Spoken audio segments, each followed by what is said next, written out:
Hey, and welcome to Matt and Jess TV. I am Matt Roast. And I am Jessica Bun Bun. Welcome to our Dexter Original Sin Season 1, Episode 9 reaction and review. Now, we are longtime diehard Dexter universe fans. I feel like we have made that abundantly clear over the course of this season. Mm-hmm. We've also told some jokes about the canon police who are going to come out there and get on this show anytime it does something shady. I'm going to put on the captain's hat because now I'm the captain now. Welcome to the Canon Police. See, this is an episode I enjoyed. It's also an episode that is currently driving me crazy because I want to enjoy this show as its own, on its own merits. Like, I really do. But there is this diehard Dexter fan in me that is screaming about a couple of the decisions that are made in this episode and how any of it justifies or works with season 1 down the road. It does have to work. I know that we joke about the Canon Police coming out and being like, oh, well, this doesn't match up with this. And it should. That's the thing about it. Like, it really does need to match up with what has already been established in this world. And I know that there are some people that are watching the show that haven't watched the OG series, and that's totally fine. Yeah.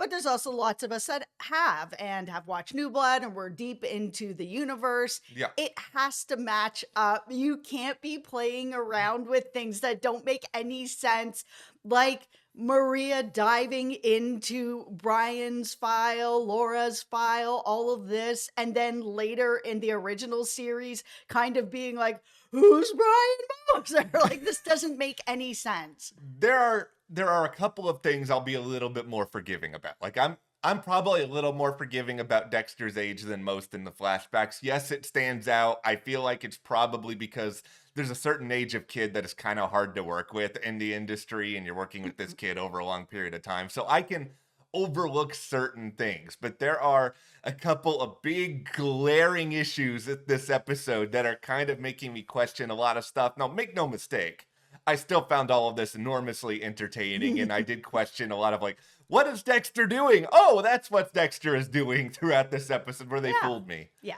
Before we go any further, though, be sure to hit that subscribe button because, yeah, I know the Original Sin finale is next week. We're just as sad, but rest assured, this is still a great time to have Showtime / Paramount Plus because Yellow Jackets is about to start. We are going to dive headfirst into that. And that's in addition, of course, to Dexter Resurrection, which is in production, slated to premiere this summer.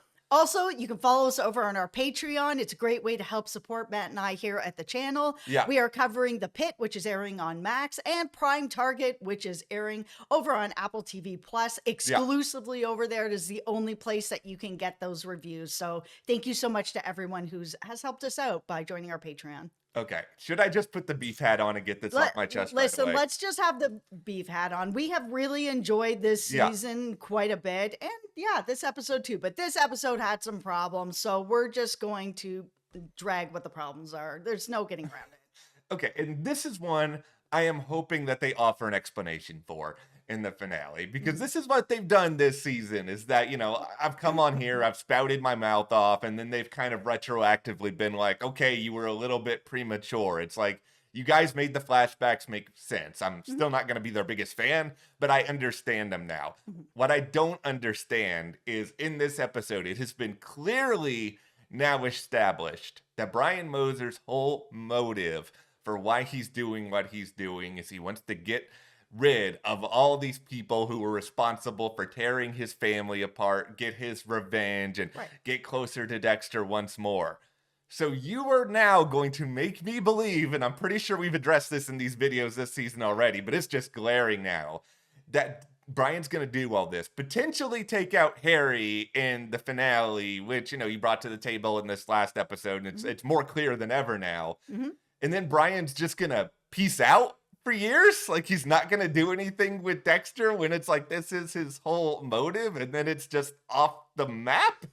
Yeah, I completely agree. There's a huge time jump between where we're seeing Dexter now at 20 and where we're seeing him like well over a decade later in the original series.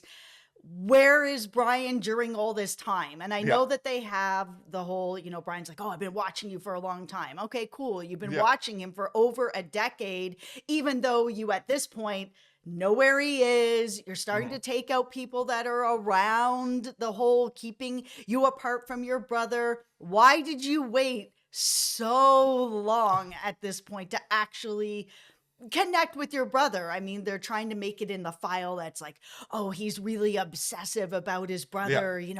It's becoming obsessive, and I'm just like, is it becoming obsessive? This is a kid that doesn't have any family. His Yeah. mother is gone. The only person he had was his brother. Like, and then he's pulled apart after people promised him, listen, you're gonna stay with your brother. It will be okay. You guys will get through it together. And I know what happened. We saw what happened where he tried to kill Deb for the Yeah. first time. And then he's acting out. Of course he's acting out, but instead of like trying to find a way to maybe get him some help, and I know it was a different time back then, but Yeah. help was still available back then. Instead of trying to get him some help and work through it, they're like, yeah, we didn't want to split them up, but we're going to split them up. I think that was a bit of a surprise, at least for me, to know that Brian was originally actually there for a little while. But this whole motive of him being like obsessed, I kind of don't buy it in that way. I think it's more about the idea that Harry took away his family, the people that took away his family. Dexter is his only family. It doesn't feel like he's obsessed with his brother. It feels like he doesn't have anybody else but his brother. I think it's a little bit of a misdiagnosis here on Brian's medical records, and not to sit here and say that I am a doctor or a therapist or any of these things. I think the right word is that he's not obsessed. He wants vengeance. He's looking for some element of retribution. He wants the magical time machine that is going to go back in time and make it so that this stuff didn't happen. And because time machines, at least as far as we know, do not exist, he is doing what he can to rectify the situation in the present in the most terrible way imaginable. Now, I'm going to say a possible idea here. You guys in the comments can tell me how insane this is, because it's completely insane. I'm just trying to think about what are the original Sin writers going to put in this finale to justify Brian piecing out for a long period of time, because I think they know that they got to do something, right? They absolutely have to do something that makes it that he is not actually connecting with Dexter after all this stuff. Like, what? Why the huge long wait? At that point, it just doesn't make any sense anymore. They have set up in Original Sin that he is obsessed with his brother and wants to connect with him, to the point that he actually like went to a table and was like, hey, is this seat taken? He's ready to talk to Dexter. So what happens that then makes him step back? Because we know that Rudy, or Brian, later in life ends up becoming like this prosthetic doctor at a hospital. So at some point, he's got to be what? Going to school, going to med school, getting his license. That takes a long time. But why on earth then would he not connect with Dexter? There's no real excuse that I think I'm going to buy. The closest thing that I can think of, and I'm not sure I buy this, I'm just going to say it anyway, is that after seeing everything, and I think we're led to believe at this point that Brian has been spying on Dexter, observing his life, kind of seeing what's going on with him, that he's going to suddenly feel like, okay, you know what? I've at least gotten my revenge on the people who took Dexter away from me. If I want Dexter in my life forever, I need to make sure that I'm at a certain intellectual place so that he can see me, he can understand me. So I'm gonna go and become this doctor. Because this is the thing. I don't know for like 15 years. Like, it doesn't make sense. It's a long I know it's a long process to become a doctor, and I'm not sure I would ever buy that he would have the patience to do any of this, because we're basically then saying, oh, he's just going to wait until the time is right, but you're going so fast to do all this other stuff, and then you're suddenly going to go so slow. Like, I will give the writers the benefit of the doubt of waiting until the finale before I stand on a pedestal and scream my head off, but I don't see a believable explanation right now. Yeah, I mean, I am enjoying watching Brian go on a revenge tour. I'm not Yeah, gonna lie, where he is meeting up with Barb, who was a social worker who promised that they would stay together and yeah. then was the person who had to come and take him out of the home. And he ends up going through, being in the hospital and institutionalized and everything that's happened to him over time. But at the same time, picking her up at the bingo and then bringing her to the van, this is where it gets really kind of, I'm having a hard time having my believable hat on. Oh, a new hat. A new hat, where he's got her outside, Yeah. revving a chainsaw, middle of the night. She's screaming her head off. I'm just like, where are the people in this area? Like, where is he that there's not one person that's going to hear any of this? Listen, he's at a very special neighborhood in Miami called Chainsawville, where every night to celebrate good health, everyone goes outside Oh my and God. turns on their chainsaws. There's no explanation for that. That's just completely No, ridiculous. So it is. that's just sort of where that is at this point. But I think that to go back into what we discussed in this past episode, that you brought up the idea of, okay, Brian is going to kill Harry. I think the Yeah. clues are obviously more there than they ever were Yep. before. And if we're going to try to come up with some sort of reasonable explanation now as to how LaGuerta would just sort of let all of this just vanish from her brain magically, it's that, okay, she's done this digging into Brian. She hasn't really found that much. Harry's had a little bit of help, suffice it to say, in order to cover a little bit of this up. But after Harry is gone, LaGuerta may just be like, well, none of this really matters all that much anymore. Harry's gone. Maybe I feel bad for looking into this. He's clearly been a really troubled guy, and maybe, I don't know, maybe she just represses it. It would have come up. I feel I like it would just have come up. I don't believe that it never would have come up, especially with how much Maria does look into things. And Harry knew that she would, and he gave her like 95% of the Yeah. truth. Oh, Laura, oh, Brian, oh, and then the lie comes in. Oh, I always wondered what happened to sweet little Brian. I'm like, okay. So, because the best lies are wrapped up in a lot of truth, it Yeah. works out, right? So she goes down, she sees the file, sees that Harry is telling the truth for the most part. She can't verify whether he was sweet or not. Doesn't matter. All the rest of it is enough. But she has so much information that in the original series, she would have said something to somebody to be like, you know what? I remember this case. I remember what Harry told me. I'd worked with him for a little while. I saw the file. I know this name, like something. All of this is weird. I will just put it that way. I think they may not be buying or thinking about this idea that people have gone back and rewatched season one recently, and maybe they're just like, okay, it's sort of good enough. It's like you're building a sandcastle and like part of it tilts over, or like some idiot kid comes and like kicks the tower, and you're just like, it's good enough. I'm not going to do anything more with this. They could have easily avoided this problem by just not having Maria look at the file. Like this would have fixed everything. This added nothing to the story for me. I didn't need to see her dig into this because there's no payoff for it later on in the original series. It never connects to anything. Okay, now that we have had our fun, I will take off the captain hat for now. I'm no longer in the canon police for this next little bit, because I just want to talk about something that did make me, at the very least, very much entertained. Okay. Dexter in the Blood Drive, I found to be very, very fun. I will just say this. I had a lot of skepticism, but I'm really enjoying Patrick Gibson as Dexter now. Like, Agreed. it did take me a little bit of time to work through it. Okay, is this part of it working? Is this part of it not? But I think he has captured his own lane, where I look at him and I see some of Michael C. Hall, but there's a little bit of a looseness to his character. There's a little bit of physical comedy here and there that I'm enjoying, whether it is him, helping out his newfound friend here, Clark, and, giving his own blood to help Clark out, and then Yeah. Masuka coming in, and then him having to do it again. The look on his face when Masuka is then taking his blood. Like, I just found all of that to be really fun, but then adding to this big showdown between him and Aaron at the end of the episode where Dexter is still like really woozy and kind of terrible at it. Like And having to eat candy bars in between. like I just enjoyed all of that. So I mean, kudos to you, Patrick, for making Dexter your own, but also I just found the Dexter part of this, which thankfully, you know, the show is about Dexter. The Dexter stuff in this episode, I really enjoyed. Yeah, I really loved it. He really has made this his own. I absolutely buy into him being Dexter now, which is very hard to do.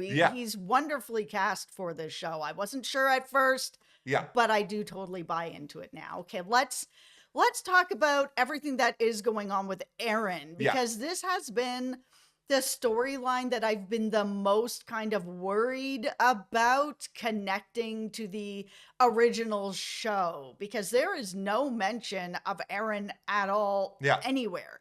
And my worry is that if he is just disappeared or murdered or anything like that, it would have come up at some point that the person who's like, you know, the captain of the ship is murdered or disappeared or something along those lines. It would have been mentioned. So my feeling in my tinfoil hat was that Aaron was going to get away and he would be the one that got away for Dexter, and that maybe we would see him in Resurrection, where now he's in his 70s or 80s or something like that. And Dexter now has the means to be able to go and find him, that he retired himself and he went off somewhere that Dexter couldn't get to because Dexter's 20 and, you know, not really doesn't have the means to be able to start, you know, being Carmen Sandiego going around the world trying to find Aaron. But now that he's in his 30s, now he'd be able to do something like that. It's a really interesting dilemma that they've set up here, because they do have to find a way to justify Aaron never being brought up. And it's still weird to me that like Captain Matthews is not mentioned on Original Sin at all when he's like such a huge foundational figure in the original show. But that's neither here nor there. But let's go along with your idea though of, okay, well, Aaron gets away, because I kind of have an idea as to how that might happen now based on how this episode ended. So we have the full showdown with Dexter and Aaron, where Dexter's clearly struggling with all of this, but he eventually gets Aaron on the table. It looks like he's about to take them out, but he sort of makes this realization. It's like, okay, I do need to find Nikki, and this is the only person who's going to be able to allow me to find Nikki. So I went through a emotional, just, I don't know what to call it, a whirlwind when I was watching this, and I saw Dexter leave, and I was like, what are you doing, Dexter? Of course this guy's gonna get away. And then I was like, oh, okay, Dexter's actually just gonna follow him. This was a part of the plan. I'm sorry, Dexter, don't be mad at me. But what if, because this is the thing I'm wondering now, what if Dexter thinks that Aaron is going to bring him to Nikki at this point? Like, I think that's the whole logic here. But Aaron has already shown to be an absolutely horrendous parent. He has locked his kid up. He's taken away a finger. I don't really know if I believe that that's where Aaron is going to be going. Like, there's a good chance it is, but I kind of wonder if Aaron's just going to like drive away for good, because it's just like, clearly you don't care about your kid that much if you're willing to do this. Yeah, I mean, it's possible that he's going to do something like that and then just sign like a resignation letter. But my guess is that he's probably going to grab his kid and go somewhere else and go to another country, and that'll be that sort of thing. And he'll find a way to keep Nikki down for as long as he can. Yeah, I kind of do feel like at this point, it's better for Original Sin if Dexter does not take Aaron down at the end of all of this, and that this is somebody who gets away, because the whole season has been about Dexter not exactly nailing what it is to be Dexter. Like, everything with the alligators early on, even dating back to the start of the season with the nurse and the jewelry. It's just like he's made all of these mistakes along the way. So why would it be that Dexter is going to be able to take down a captain in the police force, his first major big bad? Like, he's gonna make mistakes, and that no one would look into it. And that's the thing. It could be that Aaron does end up getting killed, and season 2 is going to be all about looking into the murder of Aaron, sort of like Yeah. a bit of a throwback to the original series where the first season was about Brian. Here Yeah. we are again. The second season was about looking into the Bay Harbor Butcher, which is Dexter, Yeah. and looking into, maybe who killed Aaron, Dexter, that sort of thing. We could be kind of looking into it that way. But I do have a bit of a story time. All right. All So right. when Dexter brought him to the arcade, Yeah. there was a pinball game there called the Black Knight. Oh, I didn't even notice that was there. Has anybody played that game? Leave it in the comments. So my best friend in high school, David Anderson, shout out to David Anderson, had this pinball game in his basement. I played it all the time. And you can never really beat a pinball game, right? It just goes Yeah. on forever. You can get a high score, but it doesn't stop this particular pinball machine from like just goading you over and over and over again. It just keeps telling you, you'll never beat me. I'm better than you. You suck. It's just pushes you in all the wrong places where you end up playing this game an unhealthy amount of times, which I did. And of course I never beat it because you can't ever beat this game. Yeah. The thing that this Did show, you ever play this game? I think I might have. This is the deal. Like, every person out there who's over 35, and both of us are, but we all have these fond memories. I'm going to speak to the younger generation here for a moment.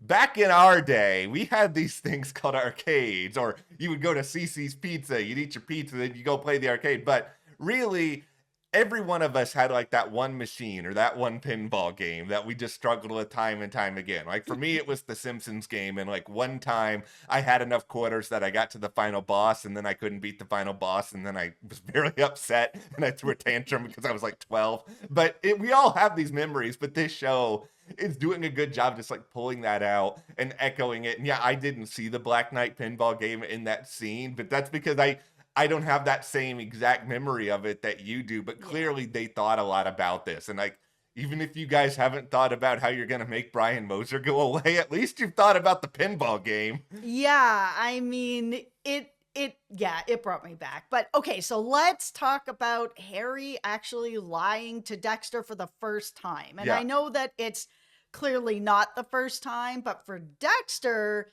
it feels like it's the first time he's really actually caught his dad in a lie, Yeah. saying that the NHI cases are not actually linked at all. And he knows that that's not true. I think this is going to put Dexter and Harry and Brian and all these people on an interesting collision course because it's really complicated. This whole finale may just be setting up for Dexter to take an unprecedented amount of L's, because if this idea that, okay, Aaron's going to get away, okay, well then he's not going to succeed in that. He's clearly not going to understand what's actually going on with his dad. So I don't know if he's ever going to get real answers on these NHI cases either. I just feel that Dexter is old enough at this point to know the truth. And I think that saving Dexter is not by keeping something from him like this. I mean, I understand Brian is troubled and is killing people and Yeah. everything that's going on. Dexter is also troubled and killing Yeah. people. They have a lot of similarities in that way, but it doesn't protect him to not know that his brother is out there doing this and could be coming for Dexter at some point. Harry knows that he's obsessed with his brother. He is Yeah. probably going to come for Dexter at some point. This isn't protecting him anymore. This is putting him in danger. This is always one of my most frustrating TV tropes. Oh, I'm not telling you because I'm trying to protect you. Like, usually the flip of this is we see it all the time in like superhero things where Spider-Man is like, I know Spider-Man's not really saying this, but you catch my drift. Oh, I couldn't tell you I'm Peter Parker because I'm trying to protect you. It's just like, dude, if your best friend knows you're Spider-Man, like, that's just freaking awesome. They're going to be like, yeah, my buddy Spider-Man. But it's just like this whole I'm keeping things from you to protect you thing. Like 90% of the time, I never really buy it. No, people are doing this and lying and covering up secrets to protect themselves. It's always a selfish motive. You are not helping Dexter by not telling him about his brother, who eventually ends up coming for him. So, he could have told him at this age and maybe saved Deb from what she went through, what Dexter had to go through. Like, none of this ended up actually helping him at all. No. All right. Well, I've got a couple more things here on Mm. this episode. I mean, for starters, okay, you guys have delivered us the ultimate map as to how Deb is now going to join the Force. She's Mhm. there for a day. She gets all these lines about how the Force could use somebody like you. It's just Yeah. like, okay, you guys are you guys are hitting this maybe a little bit too much on the nose, but we understand where you're going with it clearly. Yeah. Okay, Tanya. We have spent all season with various Tanya theories trying to justify what's happening with Sarah Michelle Gellar on Mhm. this show. Now, there has been some breaking news that has come out over the past week on some of this, where Sarah Michelle Gellar is working on a Buffy revival. It's got a pilot order on Yep. Hulu. It's not like officially a show yet, but let's be honest. They're not going to leak that they're doing a Buffy revival unless they know that this show is going to happen. Of course. Of course. And people are going to come back and watch it. Yeah, so it's even more clear to me now that special guest star Sarah Michelle Gellar's run on Dexter Original Sin is ending probably in the finale. How is that going to happen at this point? Because all we have in this episode is her delivering this kind of cheesy line to Deb, sort of suggesting that Deb can be very useful at Miami Metro. Yeah, I mean, they can very easily just write her out. She got transferred. She went somewhere else. Like, I had thought there was going to be something more there with Yes. her, that maybe her and Aaron were doing this together. Maybe they were lovers. Maybe there was something going on, but it Yeah. just feels like Aaron's whole motive is I'm getting divorced, so I'm making everybody pay. Yeah, there's just some things that aren't working in this episode, and I'm glad you brought up the motive here, because I totally forgot to mention it earlier, because it was really, really baffling that I thought this was some elaborate scheme so that he could get all the credit for solving all these cases, so he could be the hero, but it's just because you're mad about your divorce, and it's like, this kid knows that you are the person who has locked you up. This is not going to work out in your favor, dude. This is just going to make it worse. I don't get it. I understand being mad or heartbroken or all of that other stuff, but we all learn when we are about 8 years old watching those, I don't know, public information videos they show you in school, that this is not the answer. And Aaron, you're a cop. You should know especially this is not the answer. Yeah, and I mean, even everything with Jimmy as well, like it all felt like it was leading to something else. I Yeah. mean, Jimmy's obviously a bit of a smokescreen. I mean, what real purpose is there unless he's just on the exact same Brian revenge tour and he was the judge that signed the papers and so his kid also has to die. Like Yeah. it was just not enough for me. I mean, people get divorced all the Yeah. time and they don't decide to go and take out their own kid to Okay. get revenge on their wife for leaving them after having an affair for 14 years. It's just kind of like, oh man, like there are other ways to get revenge. Okay, let's just frame all of this in totality like this. Was Dexter Original Sin Season 1, Episode 9 entertaining? Yes. Yes. Was it also a hot mess? Absolutely yes. Yes. There's a lot of things that I'm struggling with, but it's still Dexter. I'm always going to be enjoying the world of Dexter. And here's the good thing. You guys have not done anything to make me angry on the level of either the original series finale or the New Blood series finale. So you at least have that going for you. Yeah, and we know that Harrison is returning for Resurrection. So, you're going to make us angry again, at least me. Yay. Okay, well, that's where we are coming out of this episode. Be sure to hit that subscribe button. We will be here for the finale. Also, Yellow Jackets, like we mentioned earlier, and you can support us further by joining our Patreon. We've got that link in the description. We're covering exclusively there in video form. The Pit on Max and Prime Target on Apple TV Plus. Thank you so much. We will see you here next time.